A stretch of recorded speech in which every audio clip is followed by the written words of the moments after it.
അല്ല കുഞ്ഞോളെ ഇജ്ജ് എന്തെങ്ങനെ വിളിച്ചുകൊണ്ടിരിക്കണ എന്താ പ്രശ്നം? കാര്യം എന്താ പറയാ? കാര്യപ്പം എന്താ എന്നും പറയണ കാര്യം തന്നെ. നിങ്ങളൊരു കാര്യം ചെയ്യും, ഒന്ന് നിർത്തിപ്പോടി.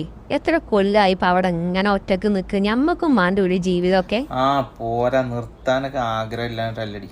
ഇപ്പം എന്ത് വെച്ചാൽ ആ പാടെ ഇപ്പം ഡ്യൂട്ടിയൊക്കെ സാലറിയാണ് കിട്ടിക്കഴിഞ്ഞാൽ ഒക്കെ തീരാനുള്ള ടൈമുള്ളൂ.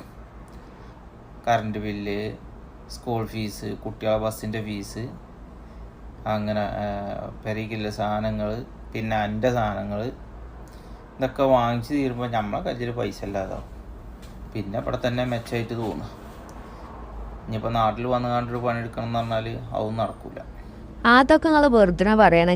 ഇങ്ങപ്പല്ല ആ സായിറൊക്കെ വന്ന് കണ്ട് പോനൊക്കെ ലക്ഷങ്ങളുടെ ബിസിനസ്സാണ് ഇപ്പോൾ ഇവിടെ നടത്തുന്നത്. ഓനെ നിർത്തി പോന്നല്ലേ സൗദീന്. എന്ത് ബിസിനസ്സാണ് ഓനെ ചെയ്യുന്നത്? ആ ഓനിപ്പോൾ ചെയ്യുന്ന അന്ന് ലോട്ടറി കച്ചവടമാണേ, ലക്ഷങ്ങളുടെ ബിസിനസ്സാണ്. അപ്പം അതേമാതിരി എന്തേലുമൊക്കെ ചെയ്യാം. എന്ത് പറയാനാ? ആയിക്കോട്ടെ.